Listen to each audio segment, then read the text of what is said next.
వేల మందిని ప్రొఫెషనల్స్ గా మార్చిన ఇనోమాటిక్స్ తో మీరు కూడా మీ డ్రీమ్ కెరియర్ ని ఇప్పుడే స్టార్ట్ చేయండి. బాగా జోరు మీద ఉన్నావురా, భలే ప్లాన్ చేసావు. ఏదో నీ అభిమానం నాన్న. ఆ మట్టి వాసన నా నుంచి పోదన్నట్టు చాలా అలాగే ఉంటుంది. స్పెసిఫిక్గా ఏమైనా రీజన్ చెప్తారా? ఏం లేదు, మనలా ఉండడానికి కష్టపడక్కర్లేదు. మీకు మీ మార్కెట్ చేసుకోవడం రాదు, ప్రమోషన్ చేసుకోవడం రాదు, మిమ్మల్ని ఒక యాక్టర్ అందరికీ తెలవాల్సిన అవసరం లేదు. నన్ను గుర్తుపట్టే వాళ్ళు ఉన్నారు, నేనంటే తెలియని వాళ్ళు ఉన్నారు, అంతమించి ఏం లేదు. పెళ్ళైన 3 రోజులకే వైఫ్ వదిలేసి వెళ్ళిపోయింది అని చెప్పి అసలు సమస్య ఏంటో చెప్పవే. నీకున్న సమస్య ఏంటో నువ్వే తెలుసుకొని పోగొట్టుకొని రా. ఇంటర్వ్యూస్ చేయాలంటే కూడా భయం ఏంటంటే తమ్మునేల్స్. మొన్న నేను రానా గారి దగ్గర సంబంధించి 30 సార్లు ఆఫీస్ చుట్టూ తిరిగించుకున్నాడు అని. మసూదా ఓవర్ నైట్ లో మీ లైఫ్ చేంజ్ అయ్యి ఉంటది అనేది మా పర్సెప్షన్. మీరేమంటారు? మీ లైఫ్ మసూదా యాజ్ లీడ్ తీసుకొచ్చి, George Reddy as an actor తీసుకొచ్చి, నేను నాకు నచ్చిన స్క్రిప్ట్ చూస్ చేసుకునే ఇంకా స్థాయిలో లేనేమో అని నాకు అనిపిస్తుంది అని చెప్పి అది కూడా అన్నాను. ఎందుకు ఇది 2023లో నేను వేసే ప్రాజెక్ట్ కొన్ని స్టార్ట్ చేశాను, అది అవ్వలేదు, కంప్లీట్ అవ్వలేదు. కొన్ని వచ్చినాయి కానీ నేను చూస్ చేసుకోలేదండి. వద్దనిపిస్తుంది, ఒక మంచి ప్రాజెక్ట్తోనే రావాలి మీద, అందుకే రావట్లేదు. మీరేంటంటే ఎలా అంటారు? నాకు బిఫోర్ 2020 నాకు ఎవరు తెలియదు, ఫోటోలు ఇచ్చి రావడం తప్ప నాకు తెలియదు. ఎప్పుడు రిలీజ్ అవ్వాలని కూడా చాలా రీజన్స్ ఉంటాయి. కాబట్టి రిజెక్షన్స్ ఉన్నాయా? మీరు రిజెక్ట్ చేసిన సందర్భాలు అంటే నేను రిజెక్ట్ చేస్తాను, నన్ను రిజెక్ట్ చేస్తాను, రెండు ఉంటాయి. కాయిన్ అటువైపు ఉంటుంది, ఇటువైపు ఉంటుంది. కొన్నిసార్లు కొంతమంది టీజ్ చేసేవాళ్ళు, నేను సినిమాలు పేర్లు చెప్పను కానీ. సో నాకు నవ్వొచ్చేది, బాధ వచ్చేది, ఏంట్రా ఎక్కడ ఏమైనా నేను తప్పు చేస్తున్నానా అని. వాట్ ఇఫ్ ఎవరైనా పిచ్ చేస్తే, ఏ బాలీవుడ్ డైరెక్టర్ మీకు పిచ్ చేస్తే, ఏదన్నా ఈ క్యారెక్టర్ ఉంది మీకు పిచ్ చేస్తే ఏం చేస్తారు? ఆడిషన్ ఈజీ, అంటే వాళ్ళు స్క్రిప్ట్ ఇస్తారు కాబట్టి, నాకు హిందీ ఐడియా ఉంది కాబట్టి నేను చదువుకొని చెప్పగలను, కాబట్టి ఆ జోలికి పెద్దగా వెళ్ళను. ఇప్పుడు దాకా మీరు లాస్ట్ 3 ఫిల్మ్స్ మంచిగా వచ్చినాయి, మంచి రివ్యూస్ వచ్చినాయి ఎక్కడ చూసినా. దీనికి కూడా నాకు తెలిసి ఇప్పుడు మంచి బజ్ క్రియేట్ అయింది. బట్ ఆ మాట ఎందుకు అన్నారు అనేది, అండ్ నంబర్ ఎప్పుడైతే ఒక ఫిల్మ్ జనరేట్ చేయగలుగుతుందో దానివల్ల,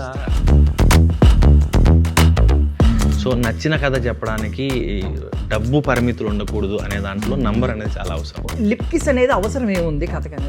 డైరెక్టర్స్ విజన్ అది, ఎండ్ ఆఫ్ ది డే తను ఎలా చూపించాలనుకుంటున్నాడు అన్నది. So same with lip kiss. So marriage గురించి ఒకటి ఏంటంటే, అప్పుడు కొంచెం సీక్రెసీ మెయింటైన్ చేశారు, చాలా ప్రైవేట్గా చేసుకున్నారు. అంటే నాకు బేసిక్గా పర్సనల్ మూమెంట్ని పబ్లిక్ చేయడం పెద్దగా నచ్చదు. రాశి గారు ఇప్పుడు మదర్గా చేశారు. ఫస్ట్ రాశి గారు మదర్ అంటే ఎందుకు అన్నట్టుగా అనిపించింది, కానీ పర్ఫార్మర్ ఆవిడ. బుజ్జమ్మని ఎప్పటికైనా వెనక్కి తీసుకొస్తానన్న నమ్మకం రోజు రోజుకి పోతుందమ్మా. Ladies and gentlemen, welcome to iDream media. నేను Priyadarshan.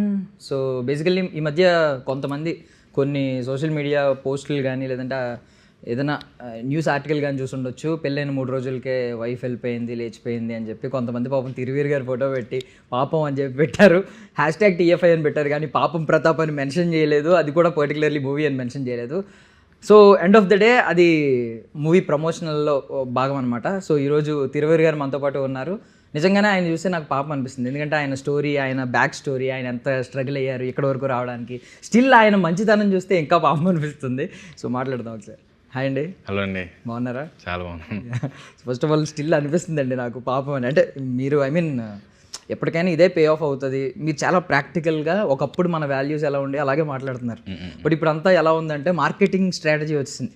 Fake it until you make it, ఇదే ఫాలో అవుతున్నారు. అంటే లేనిది కూడా ఉన్నట్టు చూపించి తర్వాత అది రీచ్ అవుతున్నారు. బట్ ఏంటంటే ముందు నిజంగా మాట్లాడుకుంటే లిటరల్లీ మీకు చాలామంది డైరెక్టర్స్ కూడా చెప్తూ ఉంటారు, వెళ్ళి చెప్పాను నా హీరో, నా కథలో హీరో తనని చెప్పాను ప్రొడ్యూసర్కి, తర్వాత నిజంగానే ఆ హీరో యాక్సెప్ట్ చేశారు కదా అని. బట్ లిటరల్లీ స్టార్టింగ్ మనం అబ్జర్వ్ చేస్తే ఏదో మోసంలా అనిపిస్తుంది, బట్ వాళ్ళు అచీవ్ చేస్తున్నారు. బట్ మీరు చాలా ప్రాక్టికల్గా అదే గ్రౌండెడ్గా ఇప్పటికీ అలాగే ఉంటున్నారు. ఏదో మట్టి నుంచి వచ్చాను, అది ఆ మట్టి వాసన నా నుంచి పోదన్నట్టు చాలా అలాగే ఉంటున్నారు. దీనికి స్పెసిఫిక్గా ఏమైనా రీజన్ చెప్తారా? ఏం లేదు, మనలా ఉండడానికి కష్టపడక్కర్లేదు, స్ట్రెయిన్ అవ్వక్కర్లేదు, ఆలోచించక్కర్లేదు, ప్లాన్లు వేయక్కర్లేదు. సో నాకు ఇది కంఫర్టబుల్గా అనిపిస్తుంది. సో నాకు నచ్చినట్టుగా ఉన్నాను అంతే. దాంట్లో ఇలా కనబడాలి, లేకపోతే ఇలా ఉంటే గౌరవిస్తారు, ఏ ప్లాన్ లేదు. సో నాకు నచ్చినట్టుగా, నాకు తెలిసినట్టుగా నేను ఉంటున్నాను అంతే. ఈవెన్ మన అప్పుడు 90s కిడ్స్ చాలామంది ఇంకా పెళ్ళిళ్ళు కాని వాళ్ళు ఉన్నారు.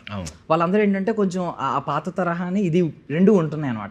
సో పెళ్లి కాని వాళ్ళు, నా ఫ్రెండ్ ఉన్నాడు, వాడికి నేనే సజెషన్స్ ఇస్తున్నాను, అరే కొంచెం మారరా, ఎందుకు రా అంటే, గర్ల్ ఫ్రెండ్ లేదు, పెళ్లి సంబంధాలు రావట్లేదు. దట్టు ఏంటంటే ఇప్పుడు జెన్జీ ఈ టైప్ ఆఫ్ మీమ్స్, ఆ కంటెంట్ అర్థం చేసుకోవట్లేదు వాళ్ళు. మనకు సంబంధం లేదని ఆ రీల్స్ కూడా వాడు ఇష్టపడ్డా అనమాట. నా ఫ్రెండ్ ఉన్నాడు ఒకడు. సో నేను అంటే ఒరిజినల్గా ఆలోచిస్తే వాడు మారనందుకు వాడికి దండేసి నిజంగా అంటాడు కదా, శాలువా కప్పి సన్మానించాల్సింది పోయి అన్నట్టు నిజంగా అలాగే చేయాలి. బట్ ఏంటంటే మారలేదు అనే నింద చుట్టూ పడుతుంది అనమాట. ఈవెన్ రేపొద్దున మీ మీద కూడా మీ పొటెన్షియల్ ఎంత ఉందో అందరికీ తెలుసు. ఇప్పుడు డబుల్ హ్యాట్రిక్ రెడీ అవుతున్నారు మీరు నిజం చెప్పుకోవాలంటే. బట్ స్టిల్ అంటే మీరే మాట్లాడుతూ హీరో ఎవరు అని మిమ్మల్ని అడుగుతున్నారు అని చెప్తున్నారు. సో ఇది మీ మీద రేపొద్దున్న అపనిందగా మిగిలిపోద్దేమో కదా మీకు. ఐ మీన్ మీకు మీ మార్కెట్ చేసుకోవడం రాదు, ప్రమోషన్ చేసుకోవడం రాదు, మిమ్మల్ని మీరు ప్రమోట్ చేసుకోవడం రాదని. అంటే ఒక యాక్టర్ అందరికీ తెలవాల్సిన అవసరం లేదు. నేను అది చెప్పింది కూడా ఏదైతే నన్నే అడుగుతారో అది నాకు సాధారణమే అండి, కామనేనండి అని చెప్పాను. నన్ను గుర్తుపట్టే వాళ్ళు ఉన్నారు, నేనంటే తెలియని వాళ్ళు ఉన్నారు. కానీ మా నాన్న ఉన్నారు, ఆయనకు అమితాబ్ బచ్చన్ ఎవరో తెలియదు. సో అలా అందరూ తెలియాల్సిన అవసరం లేదు. ఎందుకంటే మా నాన్నకు హిందీ రాదు, లేకపోతే సినిమా చూడలేదు, ఆయనకు తెలియదు. సో అందరూ తెలియాల్సిన అవసరం లేదు. నేను సరదాగా క్యాజువల్, నేను ఒకటి వీడియో రిలీజ్ చేశాను ప్రమోషన్స్కి, హీరో ఎవరు అని అడిగేది. అది ఎందుకు చేశారు అది ప్రమోషనల్ స్టంటా అన్నప్పుడు నేను చెప్పాను, ఆ స్టంట్ ఏం కాదండి, రెగ్యులర్గా నేను ఫేస్ చేసేది కాబట్టి నేను చెప్పాను అని.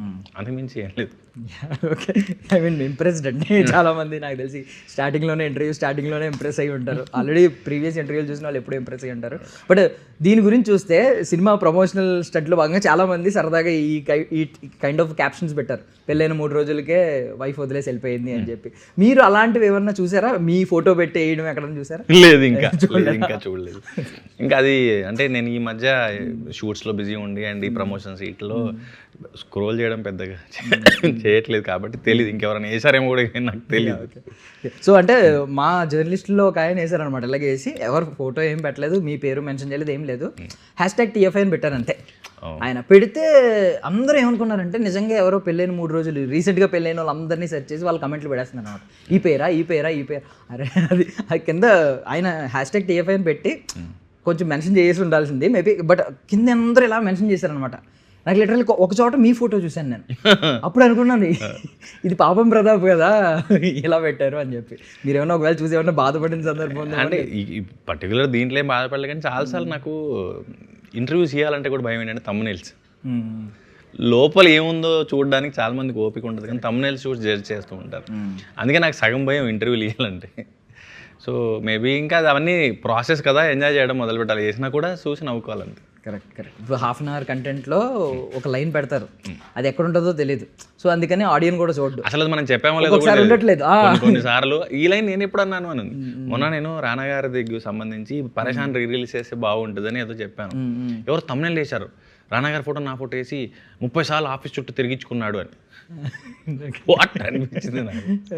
సో అందుకే సగం దూరంగా ఉండడానికి సగం కారణం ఇది ఒకటి, మీడియా నుంచి. సో ఇప్పుడు 10 years ఆఫ్ మీ జర్నీని చూసుకుంటే మీకు పాపం అనిపిస్తుందా? తిరువీరు మీరు బయట కూర్చోండి, ఎవరో బయట పర్సన్ తిరువీరు జర్నీని మీరు చూస్తే 10 years ఆఫ్ తిరువీరు జర్నీని మీరు పాపం అని ఎక్కడన్నా ఎక్కువ పర్సెంటేజ్ ఏమైనా అనిపిస్తుంది? లేదు, చాలా గొప్పగా అనిపిస్తుంది, మంచిగా అనిపిస్తుంది. అంటే యాక్టరే అవుతానో లేనో అనుకునే రోజు నుంచి ఈరోజు లీడ్గా అయ్యాను కదా, అది చాలా గొప్పగా అనిపిస్తుంది. బట్ అంటే మసూదా మాకైతే కొంచెం ఓవర్ నైట్ మిమ్మల్ని లేపింది, ఐ మీన్ ఓవర్ నైట్లో మీ లైఫ్ చేంజ్ అయ్యి ఉంటుంది అనేది మా పర్సెప్షన్. మీరేమంటారు? నిజంగా మసూదా ఆ చేంజ్ తీసుకొచ్చిందా మీ లైఫ్? మసూదా యాజ్ లీడ్ తీసుకొచ్చింది, George Reddy as an actor తీసుకొచ్చింది. సో ఎవ్రీ ఫిల్మ్ మళ్ళీ తర్వాత ఏంటంటే ఎవ్రీ ఫ్రైడే ఒక సినిమా వస్తుంది, ప్రూవ్ చేసుకోవాల్సిందే. కాబట్టి ఒక సినిమాతో లైఫ్ మారడం అనేది ఆ పర్టికులర్ టైం వరకే, తర్వాత మళ్ళీ ప్రూవ్ చేసుకోవాలి, మళ్ళీ ఇంకో సినిమాతో ప్రూవ్ చేసుకోవాలి, అది continuous process. So actually George Reddy తర్వాత మీరు అన్నారు జార్జ్ రెడ్డి మంచి నిజంగానే లలన్ సింగ్ క్యారెక్టర్ తీసుకొచ్చింది. ఐ మీన్ నిజంగా యాంటాగనిస్ట్ గా మారిపోతారేమో కంప్లీట్ అనుకున్నారు కూడా చాలా మంది. ఆడిషన్స్కి వెళ్ళడం ఆగిపోయింది కారణం లలన్ సింగ్, లేకపోతే నేను మళ్ళీ ఆడిషన్కి వెళ్ళాల్సి వచ్చేది. అప్పటి నుంచి నన్ను ఇంకా ఆడిషన్స్ అడగలేదు. బట్ కోవిడ్ వచ్చింది ఆ తర్వాత. కోవిడ్ చాలా పెద్ద మైనస్ నాకేంటంటే, నవంబర్లో జార్జ్ రెడ్డి రిలీజ్ అయింది, ఫెబ్ పలాసా రిలీజ్ అయింది, మార్చ్ సిన్ రిలీజ్ అయింది. So less than 6 monthsలో 3 projects, 3 different dialogues, performance variations ఉండడంతో చాలా కాల్స్ రావడం స్టార్ట్ అయ్యాయి. బట్ మార్చ్ ఎండ్కి కోవిడ్ వచ్చింది. సో ఇంకా మళ్ళీ మొదటికి వచ్చింది బండి. మళ్ళీ నా పేరు తిరువీరండి, నేను జార్జ్ రెడ్డిలో చేశానండి, పలాసలో ఉంటానండి, అలా చెప్పుకోవాల్సిన పరిస్థితి వచ్చింది. సో కొంత టైం పట్టింది, మళ్ళీ నేను దాన్ని రికవర్ అవ్వడానికి టైం పట్టింది. బట్ మసూదా తర్వాత చూసుకుంటే ఐ మీన్ లీడ్గా మీరు నిజంగా అంటున్నాను కదా, ఇప్పుడు కన్ఫర్మ్ నేను చెప్తున్నాను, చాలామంది అంటున్నారు డబుల్ బ్లాక్ బస్టర్ లోడ్ అవుతుందని. బట్ ఎందుకండి ఇప్పుడు మీరే అంటున్నారు ఇందాక ఇయర్కి ఒక్కొక్క సినిమానే వస్తుంది అని చెప్పి, మీరు మళ్ళీ ఇంకో మాట అన్నారు, నేను నాకు నచ్చిన స్క్రిప్ట్ చూస్ చేసుకునే ఇంకా ఆ స్థాయిలో లేనేమో అని నాకు అనిపిస్తుంది అని చెప్పి అది కూడా అన్నారు. మరి ఎందుకు నిజంగా లేట్ అవుతుంది? 2024లో ఒక సినిమా కూడా లేదు రిలీజ్, ఎందుకు ఇది? 2023లో నేను ఏదైతే ప్రాజెక్ట్స్ కొన్ని స్టార్ట్ చేశానో అది అవ్వలేదు, కంప్లీట్ అవ్వలేదు. అండ్ మధ్యలో ప్రాబ్లమ్స్ వచ్చి ఆగడం, ముందుకు వెళ్ళలేకపోవడం జరిగింది. దానివల్ల 2024 గ్యాప్ వచ్చింది. ఓకే. అంతకుముందు ఏంటంటే నాకు ఎవరు తెలీదు. సో ఆడిషన్ ఇచ్చినప్పుడు వాళ్ళు ఎప్పుడు రిలీజ్ చేస్తారో అది రిలీజ్ అయినట్లు లెక్క. కాబట్టి రిలీజులు నా చేతుల్లో లేవు. అండ్ నేను ఎక్కువ నంబర్ ఆఫ్ వర్క్స్ కూడా చేయలేదు. ఎప్పుడో ఒక సినిమా ఆడిషన్లో సెలెక్ట్ అవ్వడం, అది తెలిసిన వాళ్ళు పిలిస్తే చేయడం తప్ప నాకు సినిమా ఆఫీసులు ఎక్కడున్నా తెలియదు, సర్కిల్ లేదు. సో అందుకని ఎప్పుడో ఒకసారి మాత్రమే సినిమాలు తగిలేవి. అట్లా మల్లేశం అలాగే, పలాస అలాగే, జార్జ్ రెడ్డి అలాగే. సో రిలీజ్ వైజ్ ఒక్కొక్క ఇయర్లో ప్లేస్ అయి ఉన్నాయి కాబట్టి ఇయర్లీ ఒక సినిమా రిలీజ్ ఉండేది నాకు. ఓపెన్గా ఒక మాట అంటున్నాను, అంటే చాలామంది ఆర్టిస్టులని ఐ మీన్ వాళ్ళకి ఇంకా బయట వాళ్ళు అయ్యి ఉండి పోనీ అంత విజిబిలిటీ లేదు, ఇంకా అంత రీచ్ అవుట్ అవ్వట్లేదు, డైరెక్టర్లో అంత రికగ్నిషన్ లేదు, అలాంటి వాళ్ళు కూడా ఈ క్వశ్చన్ అడిగితే ఏం ఆన్సర్ చెప్తారంటే కొన్ని వచ్చినాయి కానీ నేను చూస్ చేసుకోలేదండి, వద్దనిపిస్తుంది, ఒక మంచి ప్రాజెక్ట్తోనే రావాలని ఉంది, అందుకే రావట్లేదు. మీరేంటంటే ఎలా అంటారు? నాకు అప్పుడు నిజంగా నాకు పని లేదు, అంటే ఆఫీస్ ఎక్కడ ఉందో తెలియదు, మీరు ఈ స్థాయిలో ఉండి పని లేదు అంటుంటే నాకు ఐ మీన్ అది అప్పుడు అదే బిఫోర్ 2020. ఓకే. బిఫోర్ 2020 నాకు ఎవరు తెలీదు. అందుకని ఆఫీస్కి ఎవరో ఒకరు చెప్తే పలానా చోట పలానా ఫ్లోర్లో ఒక ఆఫీస్ ఉంది, వెళ్ళి కలవంటే అలా వెళ్ళి ఆడిషన్ ఇవ్వడం, ఫోటోలు ఇచ్చి రావడం తప్ప నాకు తెలీదు. పోస్ట్ కోవిడ్ అన్నది 2022 మసూదా రిలీజ్, 2023 పరేషాన్ రిలీజ్, 24 గ్యాప్, 25 ప్రీ వెడ్డింగ్, 26 ఇప్పుడు దీంతో స్టార్ట్. సో తర్వాత అనేది రిలీజ్లు మన చేతిలో లేవు కదా. అండ్ సినిమా ఎప్పుడు కంప్లీట్ అవ్వడానికి చాలా రీజన్స్ ఉంటాయి, ఎప్పుడు రిలీజ్ అవ్వాలని కూడా చాలా రీజన్స్ ఉంటాయి. కాబట్టి ఇప్పటివరకు అయితే ఇయర్లీ 1 ఫిల్మే ఉండింది అలా. అంటే నేను మసూదా నుంచి అడుగుతున్నాను యాక్చువల్లీ, 1 ఫిల్మ్ చేయడానికి కారణం రిజెక్షన్స్ ఉన్నాయా? మీరు రిజెక్ట్ చేసిన సందర్భాలు? అంటే నేను రిజెక్ట్ చేస్తాను, నన్ను రిజెక్ట్ చేస్తాను, రెండు ఉంటాయి. కాయిన్కి అటువైపు ఉంటుంది, ఇటువైపు ఉంటుంది. సో అది నేను రిజెక్ట్ చేసినవి కూడా ఉన్నాయి. కాబట్టి కొన్నిసార్లు కొంతమంది టీజ్ చేసేవాళ్ళు, నేను సినిమాలు పేర్లు చెప్పను కానీ నువ్వు రిజెక్ట్ చేసిన సినిమాలు అన్నీ రిలీజ్ అయ్యాయి, నువ్వు యాక్సెప్ట్ చేసిన సినిమాలు ఏవి షూటింగ్ కూడా ఫినిష్ కాలేదు అని. సో నాకు నవ్వొచ్చేది, బాధ వచ్చేది, ఏంట్రా ఎక్కడ ఏమైనా నేను తప్పు చేస్తున్నానా అని. కానీ నేనేం బాధ అంటే లైక్ నేను రిజెక్ట్ చేసిన సినిమాలు పెద్దగా ఆడినట్టుగా కూడా నాకు అనిపించలే. కాబట్టి నాకు అదేం బాధ లేదు. అంటే మెయిన్ లీడ్గా రిజెక్ట్ చేసిన అంటే అలా అంటే కొన్ని ఉన్నాయి కదా. లీడ్గా చేసినవి నేను రిజెక్ట్ చేసినవి ఎక్సెప్ట్ 1 or 2 ఫిల్మ్స్ తప్పితే మిగతా కూడా ఏం ఆడలేదు. కాబట్టి నాకు ఆ బాధ కూడా పర్లేదు, జడ్జిమెంట్ బాగానే ఉంది మనకి అని ఒక కాన్ఫిడెన్స్ ఉంది. ఇది అంటే మీరు డైరెక్టర్ ఉన్నాడు కదా యాక్చువల్లీ, సినిమాల్లోకి రాకముందే డైరెక్టర్, స్టేజ్ డైరెక్ట్ చేసుకునేవాడిని. ఎప్పుడైనా బయటకు వస్తూ ఉంటాడండి. సినిమాల్లోకి రావడానికి ఏంటంటే ఈ క్రాఫ్ట్ నాకు తెలియదు, నాటకంలో అయితే తెలుసు. కానీ ఇక్కడ ప్రీ ప్రొడక్షన్లో కొంత నేను ఏడీగా చేశాను కాబట్టి ప్రీ ప్రొడక్షన్ కొంత తెలుసు, నాకు షూట్ కొంత ఐడియా ఉంది. కానీ నాకు ఇప్పటికీ ఆ లెన్స్లు, లైట్లు అవి ఏం తెలీదు. అండ్ పోస్ట్కి వచ్చేసరికి నాకు డబ్బింగ్ తప్ప ఇంకేం తెలీదు. అండ్ డిఐ, మిక్సింగ్ ఇవేం తెలియదు. కాబట్టి డైరెక్టర్ రాడు ఇక్కడ, ఓన్లీ యాక్టరే. ఓకే. సో ఎవరో కమెంట్ చేశారు అన్నారు కదా, ఈడు ఇంకా ఊర్లోనే ఉండిపోతాడా, ఊరి నుంచి బయటికి రా, సేమ్ కైండ్ ఆఫ్ క్యారెక్టరైజేషన్, లుంగీలు, బనీన్లు, గడ్డాలు ఇవి కనబడేసరికి అన్నారు అలాగా. బట్ నిజంగా ఊరు పక్కన పెడితే నాకు ప్రతి క్యారెక్టర్ పాపం అనిపిస్తుంది. ఫస్ట్ నుంచి ఆ గోపి క్యారెక్టర్ చూసుకున్న తర్వాత మన ప్రీ వెడ్డింగ్ షూట్ చూసుకున్నా, అంతకుముందు పరేషాన్ చూసుకున్నా, పరేషాన్ నిజంగా ఎంత పరేషాన్ అయ్యారో మీరు ఆ క్యారెక్టర్లో. లైక్ ఇప్పుడు కూడా పాపం ఆ పాపమే కంటిన్యూ అవుతుంది కదా నిజం చేసుకున్నా కూడా. అంటే అది కూడా కోఇన్సిడెంటల్. పరేషాన్ నా ఫస్ట్ ఫిల్మ్ యాజ్ లీడ్, కానీ రిలీజ్ వైజ్ సెకండ్ వచ్చింది. ఓకే. అండ్ మసూదా ఒక ప్రెస్టీజియస్ బ్యానర్, వాళ్ళకి ప్రీవియస్ ట్రాక్ చూసుకున్నప్పుడు ఇంకా నాకు అది కావాలి తప్పితే ఇందులో ఆలోచించుకోవడానికి ఏం లేదు, నాకు ఆ స్వధర్మ ఎంటర్టైన్మెంట్ అనేది కావాలి. కాబట్టి ఓకే చేశాను. సో సిమిలర్గా అయిపోయారు రెండు. తర్వాత చాలా గ్యాప్ తర్వాత నేను ప్రీ వెడ్డింగ్ యాక్సెప్ట్ చేశాను. ఆ గ్యాప్ లోపల వేరే సినిమాలు పడి ఉంటే ఆ థాట్ వచ్చేది కాదు. అవి ముందుకు రాకపోవడం వల్ల మళ్ళీ అలాంటి సినిమా అయిపోయేసరికి మళ్ళీ విలేజ్, మళ్ళీ సిమిలారిటీస్ వచ్చాయి. సో మేబీ ఆ ఫీలింగ్స్ ఉండుంటే ఆ ఫీలింగ్ వచ్చి ఉండేది కాదు. నైస్. సో బేసికల్లీ ఎవరైనా సినిమా గురించి ముందు స్టార్ట్ చేసి మధ్యలో వస్తారు, కానీ మనం ఆర్డర్లో వచ్చాం. సో పాపం ప్రతాప్ గురించి వద్దాం. సో ఐ మీన్ మీకు ఒకటి ఉంది కదా, ఏదో సమస్య ఉందని చెప్తున్నారు. 3 రోజులు అంటున్నారు. ఫస్ట్ 3 రోజులు మేసం తిప్పారు, 4వ రోజు ఏమో బయటకు వచ్చి మంచం మీద అని చెప్పి అక్కడ పాజ్ ఇచ్చారు. ఇదంతా నడుస్తున్నప్పుడు మీరు ఏమన్నారు, చాలా మంది రిలేట్ అవుతారు అన్నట్టు మాట్లాడుతున్నారు. అంటే ఒకవేళ అదే సమస్య అయితే చాలా మంది ఎలా రిలేట్ అవుతారు అనేది, అది సమస్య అని మీరు చెప్పలేదు. ఓకే. బట్ ఇంకోటి ఏమన్నారంటే ఫ్యామిలీస్ అందరూ వచ్చి చూస్తారు. ఐపీఎల్ సీజన్లో కూడా పెట్టడానికి కారణం ఏంటంటే ఫ్యామిలీస్ అందరూ చూస్తారు. ఐపీఎల్ ఫ్యామిలీస్ అందరూ చూస్తారో లేదు తెలియదు, కానీ సినిమాకి ఆ ప్రేమ ఎప్పుడు అలా ఉంటుందని చెప్పారు. ఇప్పుడు మ్యాటర్ ఎలా వచ్చిందనమాట, ఈ మంచం అనే దగ్గర ఆపారు, ఐపీఎల్ సీజన్ అయినా ఫ్యామిలీస్ వచ్చి చూస్తారు అని అన్నారు కదా, ఫ్యామిలీస్ నిజంగా చూస్తారా అనే కన్సర్న్ అందరి నుంచి ఉంది. ఫ్యామిలీస్ నిజంగా చూడొచ్చా? బికాజ్ ఏదైనా చిన్న బూత్ ఉన్నా కొంచెం అందరికి కొంచెం అనిపిస్తుంది కదా, కొంచెం ఆక్వర్డ్గా అనిపిస్తుంది. ఫాదర్ లేదంటే మదర్ సన్న పక్క పక్కన కూర్చొని చూడలేరు. సో దాని గురించి స్ట్రైట్ క్వశ్చన్ అనమాట. అశ్లీలత అసభ్యత అయితే లేదు సినిమా, అంటే ఇబ్బంది పడే పరిస్థితి అయితే రాదు. క్లీన్ యూ రావాలి, యూ మిస్ అయితే యూ బై ఏ అయినా రావాలి, తప్పితే ఏ రాదు. నాకు తెలిసిన అవగాహన వరకు సినిమాల మీద యూ బై ఏకి మించి అయితే దాటదు సినిమానే అనుకుంటున్నాను నేను. కాబట్టి ఫ్యామిలీస్ వస్తాయని అనుకుంటున్నాను, ఎందుకంటే కాంటెంట్ మాకు తెలుసు, ఎలా తీసామో తెలుసు కాబట్టి. అది ఏ సర్టిఫికేట్ సినిమా అయితే కాదు, సో ఇబ్బంది పడక్కర్లేదు. ఓకే. సో రాశి గారి మీద ప్రేమతో చాలా మంది రాశి గారిని చూపించలేదు ఎందుకు టీజర్లో అని చెప్పి అడిగారు. దానికి ఏమన్నా స్పెసిఫిక్గా మీకు ఏమన్నా తెలుసా? అంటే టీజర్ కదా, టైం స్లాట్ అంటే టైం డ్యూరేషన్ తక్కువ కదా, అందులో బాగా ఎగ్జైట్ చేసేవే అంటే లైక్ లౌడర్గా మాట్లాడి రీచ్ అయ్యగలిగేవి మాత్రమే మెయిన్గా ఫోకస్ చేశారు. మేబీ నెక్స్ట్ అంతే కానీ కాన్షియస్గా ఏదో చూపించాలి, హైడ్ చేయాలి ఆవిడ క్యారెక్టర్ అలా ప్లాన్ చేసింది ఏం కాదు. అంటే కొన్ని క్యారెక్టర్స్ రివీల్ చేస్తే స్టోరీ ఆల్మోస్ట్ తెలిసిపోద్ది అని చెప్పి కొంతమంది హైడ్ చేస్తూ ఉంటారు, ట్రైలర్లో కానీ టీజర్లో కానీ వాళ్ళు. అలా ఏం లేదు. ఏమంటారు రాశి గారి క్యారెక్టర్? బికాజ్ ఎందుకంటే ఆవిడ క్యారెక్టరైజేషన్ గురించి, ఆవిడ కూడా చాలా గ్యాప్ తర్వాత మళ్ళీ రావడం ఇదంతా కదా. మనం చిన్నప్పుడు అందరూ చాలా ఇష్టపడ్డాం ఆవిడని ఒక హీరోయిన్గా, ఇప్పుడు మదర్గా చేశారు. చాలా మంది ఇందాక అడిగారు కూడా అదే క్వశ్చన్, మదర్గా ఐ మీన్ చాలా మంది డ్రీమ్ హీరోయిన్లా అనుకుని ఉంటారు. మన ఏజ్కి ఆవిడ ఏజ్కి చాలా డిఫరెన్స్ ఉన్నప్పటికీ కూడా ఒక లవ్ ప్రేజ్ రావు ఇలాంటి సినిమా చూసినప్పుడు. మనం కాసేపు మనకు అప్పుడు గర్ల్ ఫ్రెండ్ లేకపోతే ఆవిడనే చూసి నిజంగా ఏదో హీరో శ్రీకాంత్లో ఫీల్ అవుతూ ఉంటాం. అలాంటి ఆవిడతో మదర్ కింద చేయడం మీకు ఏంటి, ఏమన్నారు దానికి సమాధానం? ఏమనలేదు. ఫస్ట్ రాశిగారు మదర్ అంటే ఎందుకు అన్నట్టుగా అనిపించింది, కానీ పర్ఫార్మర్ ఆవిడ. అండ్ అప్పుడు ఆ గ్లామరస్ రోల్స్తో పాటు తర్వాతి కాలంలో తను నిజం లాంటివి కానీ ఇవి చేసినప్పుడు కూడా చాలా సినిమాల్లో చాలా గొప్ప పర్ఫార్మెన్సెస్ ఇచ్చారు ఆవిడ. నేటిగాంది ఇలాంటివి చూసినప్పుడు నేను లైక్ అలాంటి వాళ్ళతో చాలా నేర్చుకోవచ్చు పని చేసినప్పుడు. సో తట్టు ఆ మూమెంట్స్ ఉంటాయి కదా, ఒక ఫేవరెట్ యాక్ట్రెస్ పక్కన చేస్తున్నాము, మనం చిన్నప్పుడు ఇలా సినిమాలు చూసామని. సో అలా బ్లెస్డ్. ఎప్పుడైనా మీరు సీనియర్ యాక్టర్స్తో చేసిన ఈ సందర్భాల్లో మీరు మెయిన్ లీడ్ అయినప్పటికీ మీకు అసలు ఇగో ఎక్కడ ఉండదు కాబట్టి మాకు అర్థమైంది కాబట్టి, ఎప్పుడైనా మీలోని ఆ ఫ్యాన్ బాయ్ని, ఆ చిన్నప్పుడు ఫ్యాన్ బాయ్ని ఎవరి ముందన్నా బయట పెట్టారా? అందరికీ చెప్తాను నేను ఆవిడని కూడా అడిగాను, నేను మీ సినిమాలు అన్నీ చూసేవాడిని, మీరు యాక్టింగ్ ఎలా ప్రిపేర్ అవుతారు, ఏమైనా టిప్స్ ఇస్తారా? నేను జగపతిబాబు గారితో చేసినప్పుడు అడిగాను, రాశి గారిని అడిగాను, ఆమని గారిని అడిగాను. ఎవరితో పనిచేసినా నేను అడుగుతాను, నేర్చుకోవడానికి ఎంతో కొంత దొరుకుతుంది. అండ్ వాళ్ళు పాతకాలంలో కెమెరా రీల్ మీద వర్క్ చేసేవాళ్ళు కదా, సో ఆ మూమెంట్స్ అంటే వాళ్ళ కో యాక్టర్స్ అప్పుడు వర్క్ స్టైలు, తర్వాత ఎక్స్పీరియన్స్, అంటే ఒక రోల్ని ఎలా చూస్తారు, కథలు ఎలా ఎంచుకుంటారు, సో ఇవన్నీ డిస్కస్ చేస్తాను. సో థియేటర్ ఆర్టిస్ట్ అంటే నార్మల్గా చాలా లౌడర్గా మాట్లాడుతూ ఉంటారు.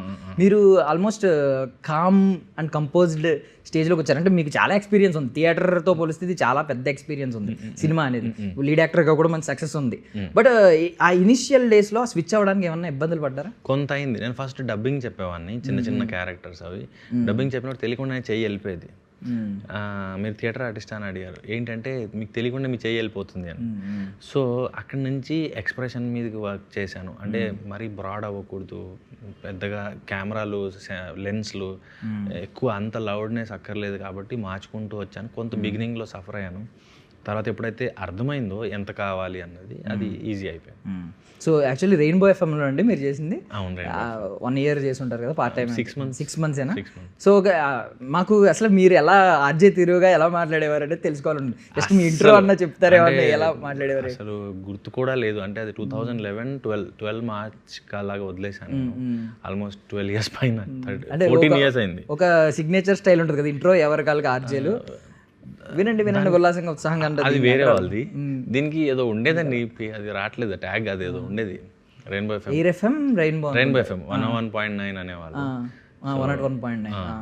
సో గుర్తులేదు. మీరు వింటున్నారు ఆర్జే తీరుతో ఇలా మాట్లాడేవాడిని.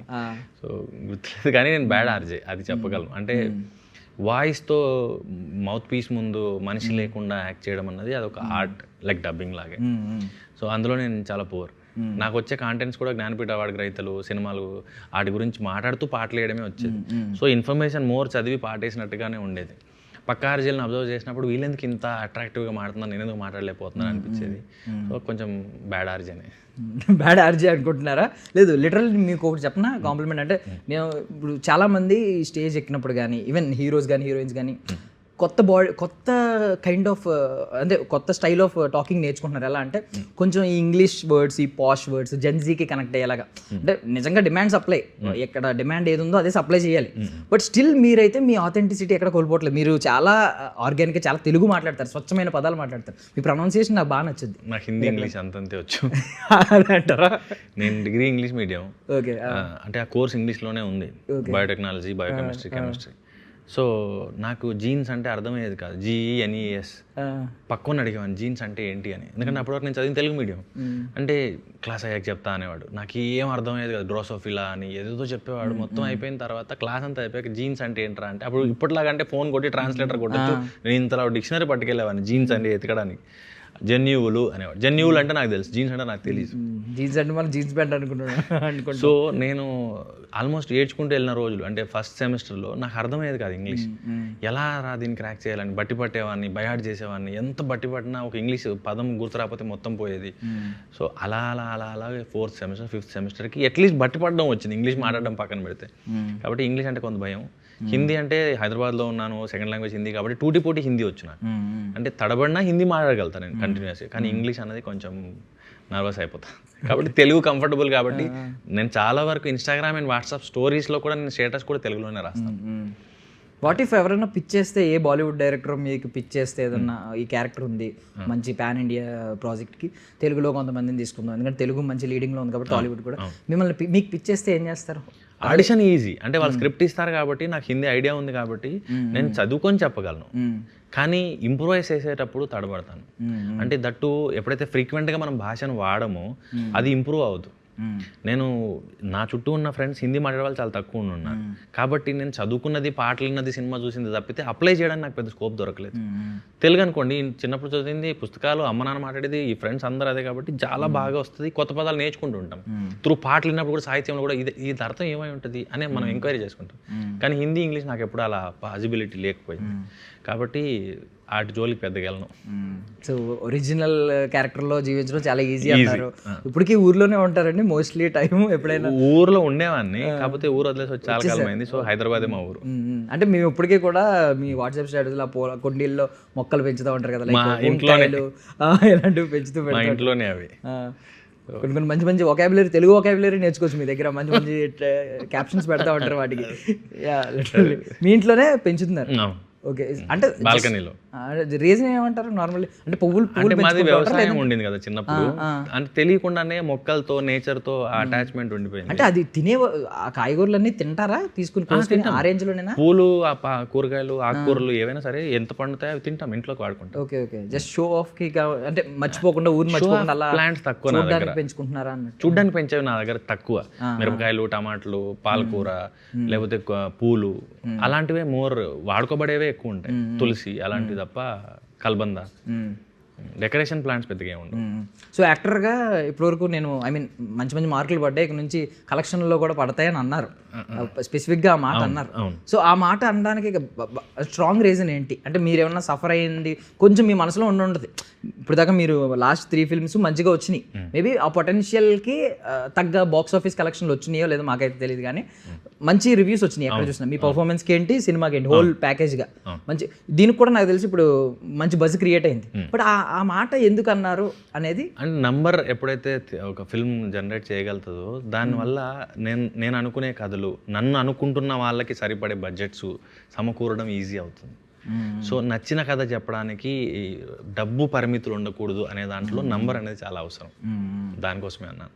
ఇందాక ఒక మాట అన్నారు నాకు బాగా నచ్చింది. అంటే నా క్యారెక్టర్కి మంచి బజ్ వచ్చి సినిమా ఫ్లాప్ అయితే నాకేం వద్దు అని అన్నారు మీరు. వద్దు, సినిమా బాగుండాలి, అందరికీ డబ్బులు రావాలి తప్ప అని అన్నారు. అంటే మాట వరుసగా అనేవాళ్ళు కూడా ఉంటారు, కానీ మీరు కొంచెం ఇంటెన్షన్, మీ రియల్ ఇంటెన్షన్లా అనిపించింది నాకు. ఇది కూడా చూడండి, నా రోల్ ఎంత బాగుంటుందో అజయ్ ఘోష్ గారి రోల్ అంత బాగుంటుంది. సో రోల్ చుట్టూ తిరిగే కథల కంటే కథలో రోల్ బాగుంటే బెటర్. నా డైలాగ్, స్టార్టింగ్ డైలాగ్ ఒకటి, లాస్ట్ డైలాగ్ ఒకటి బాగా వైరల్ అయినాయి అవి.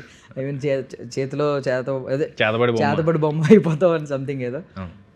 అండ్ లిప్లో గురించి ఒక మాట మాట్లాడారు, జస్ట్ క్యాజువల్ అడుగుతున్నాను. మీరు చాలా మంచి ఆన్సర్ ఇచ్చారు.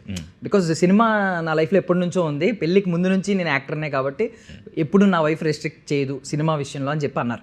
బట్ ఈ కామన్ ఫ్రేజ్ అందరూ యూజ్ చేస్తారు, కథకు అవసరం అయితే చేస్తాం. కథకు అవసరం అని ఎలా తెలుస్తుంది? బికాస్ ఇప్పుడు ఒకప్పుడు మనకి గొడుగడ్డు పెట్టి ఇలా తిప్పేవారు, లేదా 2 పువ్వులు వచ్చి ఇలా అనేవి, లేదంటే ఇలా సైడ్కి తిరిగేవారు. లిప్ కిస్ అనేది అవసరం ఏముంది కథకు అనేది నా కామన్. ఎప్పుడైతే మీరు అన్నట్టుగా మీ ఫ్రెండే ఉన్నారన్నారు, జెన్జీకి అడాప్ట్ అవ్వలేకపోయాడు, మారలేకపోయాడు అని, ప్రకృతితో పాటు సినిమా కూడా మారుతూ వస్తూనే ఉండింది. ఇది అవసరం, ఇది అనవసరం అనే దానికి ఓటీటీ ఒక రకమైన ఫ్రీడమ్ ఇచ్చింది, సినిమా అనేది ఒక రకమైన ఫ్రీడమ్ ఇచ్చింది. సినిమా ఎవాల్వ్ అవుతున్న ప్రాసెస్లో ఒక్కొక్కరి వే ఆఫ్ ఎక్స్ప్రెషన్ ఒక్కోలా ఉంటుంది. ఇదే ఏమంటారు, ఫర్ ఎగ్జాంపుల్ ఒక రేప్ సీన్ని ఒక పాలు పొంగడంతోనూ చూపించారు, కుక్కర్ విజిల్తోనూ చూపించారు, మోర్ హెరాస్మెంట్తోనూ చూపించారు. సో డైరెక్టర్స్ విజన్ అది, ఎండ్ ఆఫ్ ది డే తను ఎలా చూపించాలనుకుంటున్నాడు అన్నది. So same with lip kiss also. అంటే మీరు I mean organic gutsy nature ఉంటుంది మీకు. బికాజ్ ఆ జాబ్ వదిలేసిన రిస్క్ కబుర్లు ఎవరైనా చెప్తారు, మీరు అప్పుడు జాబ్ వదిలేసి బయటకు వచ్చేసి నేను ఇదే చెయ్యాలని అనుకున్నారు. సో మీరు చాలా గట్సీ నేచర్తోనే ఇప్పటివరకు సర్వైవ్ అవుతూ వచ్చారు. బట్ మీకంటూ మీ వాల్యూస్ మీకు ఉన్నాయి, అవి ఎక్కడికి కోల్పోకుండా అలా ఉన్నారు. బట్ ఎప్పుడైనా కల్పన గారు మీకు ఎప్పుడైనా చిన్నది ఏదైనా సజెస్ట్ చేస్తారు, ఇది చేంజ్ అవ్వు అని మ్యారేజ్ తర్వాత? నేను చేంజ్ అవ్వాల్సింది, నేను సోషల్ మీడియాలో కొంచెం యాక్టివ్గా ఉండమంటారు. అది నాకు ఎలా ఉండాలో కూడా తెలియదు. ఏం ఫోటోలు పెట్టాలి, ఎందుకు పెట్టాలి, ఏం కమెంట్ రాయాలి, ఏం షేర్ చేయాలనేది నాకు పెద్ద టాస్క్. అండ్ కొంతవరకు నన్ను కూర్చోవడంలో కూడా ఒక రకమైన ఇన్సెక్యూర్గా ఉంటాను నేను. బాడీ లాంగ్వేజ్ కానీ, నా అటైర్ కానీ కొంతవరకు మార్చడానికి ట్రై చేస్తూ ఉంటాను అంతే. ఓకే, ఎప్పుడైనా ఈ మెథడ్ యాక్టింగ్ ఫాలో అయ్యారండి ఎప్పుడైనా? అంటే థియేటర్ నుంచి వచ్చిన వాళ్ళు అందరూ ఆల్మోస్ట్ అదే ఫాలో అవుతారు. అదే అంటే మీరు ఇప్పుడు కెమెరా కట్ చేస్తే నార్మల్ అయిపోతా అన్నారు కదా, మెథడ్ యాక్టింగ్ అంటే మోస్ట్లీ సెట్స్లో ఉన్నంతసేపు అదే బాడీ లాంగ్వేజ్ అలా ఏం అక్కర్లేదండి. నాకు సంగీత గారు గొప్ప మాట చెప్పారు మసూద్ చేస్తున్నప్పుడు, యాక్షన్ కట్ల మధ్య బతకడం నేర్చుకో రోల్లో అని. నాకు అప్పటిదాకా తెలీదు. అంటే ఒక రోల్లో ఉంటే ఒక రోల్లోనే ప్రిపేర్ అవ్వాలి, ఏడవాలంటే గ్లిజరిన్ వేసుకోకూడదు, సబ్ కాన్షియస్ మెమరీని వెక్ చేసి ఆ ఎమోషన్ కళ్ళ నీళ్ళు తెచ్చుకోవాలి, ఇలా ఉండేది. కానీ ఎప్పుడైతే గ్లిజరిన్ లేకుండా ఏడుస్తామో ఎనర్జీ డ్రైన్ అయిపోయి సాయంత్రానికి ఎగ్జాస్ట్ అయిపోతాం. ఎందుకు గ్లిజరిన్ ఉంది కదా, ఎందుకు ఏడవడం? ఎందుకంటే ఒక టేక్లో అవ్వదు, ఫోకస్ పోతుంది, కో యాక్టర్ పోతుంది, లైట్ పోతుంది, రకరకాల ఇష్యూస్ ఉంటాయి. కానీ ఆ ఎమోషనల్లీ ఎంత డ్రైన్ అయిపోతాం అంటే గ్లిజరిన్ లేకుండా ఏడవడం. సో అందుకని యాక్షన్ కట్ల మధ్య బతికితే బెటర్ కదా అనిపిస్తుంది. సూపర్. అది ప్రాక్టీస్ చేస్తున్నాను, మాస్టర్ చేయడానికి ట్రై చేస్తాను. సూపర్. అంటే ఉన్న వనరులను వాడుకోవాలి, అది ధర్మమే నార్మల్గా మాట్లాడుతుంది. అంటే ఈ డిటాచ్మెంట్ ఇష్యూ ఏమన్నా ఉందండి మీకు? అంటే రోల్తోనా? రోల్ లేదు, ఎప్పుడు ఎంత బిగినింగ్లో ఉండేది. కానీ తర్వాత దాన్ని కొంచెం వదిలించుకోవడానికి ట్రై చేయాలి. ప్యాకప్ తర్వాత వదిలేయాలి, కట్ తర్వాత వదిలేయాలి. సో అది. సో మ్యారేజ్ గురించి ఒకటి ఏంటంటే అప్పుడు కొంచెం సీక్రెసీ మెయింటైన్ చేశారు, చాలా ప్రైవేట్గా చేసుకున్నారు. అది కాన్షియస్ డెసిషన్ అంటే అదేదో ఊరికే అలా ట్రెండ్ అయిందా? అప్పుడు ఆర్టికల్స్ అలా వచ్చినాయి. అంటే నాకు బేసిక్గా పర్సనల్ మూమెంట్ని పబ్లిక్ చేయడం పెద్దగా నచ్చదు. మీరే పోస్టే చేయాలన్నారు మామూలుగా. అండ్ నేను ఇంతవరకు మా సిస్టర్స్కి సంబంధించి మీరు మొత్తం గూగుల్ ఎతికినా కూడా ఎక్కడ ఒక ఫోటో కూడా దొరకదు. మా పేరెంట్స్, మా సిస్టర్స్తో నేను ఉన్నది. సో నాకు ఎందుకు పర్సనల్ లైఫ్ని ఈ మీడియాలో పెట్టాలనుకోను, అందుకని చెప్పలేదు అంతే. నైస్. సో ఈ పాపం ప్రతాప్ కాదు, వేరే ప్రతాప్ అని ప్రూవ్ చేసుకోవాలని నేను మనస్ఫూర్తిగా కోరుకుంటున్నానండి. April 17th ఈవెన్ దో IPLతో పాటు మన పాపం ప్రతాప్ కూడా బ్లాక్ బస్టర్ అవ్వాలని ఆ సీజన్తో పాటు మన సినిమా కూడా సూపర్ సక్సెస్ అవ్వాలని మనస్ఫూర్తిగా కోరుకుంటున్నానండి. So sweet of you. Thank you so much for your valuable. Thank you. That's all for now. This is Darshan signing off. And for more videos, Please subscribe to iDream channel. Subscribe to iDream Media. Please subscribe to iDream. Please subscribe to iDream. Please subscribe iDream. And please subscribe to iDream. For more videos, subscribe to iDream. please like, share and subscribe to the channel. Congratulations, iDream. Subscribe to iDream. Subscribe to iDream. So subscribe to iDream Media. iDream కి iDream team అందరికి huge congratulations. Please subscribe iDream Media. Please subscribe to iDream. Subscribe iDream. Please subscribe to iDream. iDream అంటే నా కళల channel subscribe చేసుకున్న నోరు తిరుగుతలేదు, మీరైతే గంట గుర్తు కొట్టండి. For more such videos, please subscribe to iDream. Subscribe to iDream. Please subscribe to iDream. Please subscribe iDream Media. Please do subscribe to iDream. Please subscribe to iDream Media. For best entertainment and information please subscribe iDream. And don't forget to subscribe to iDream.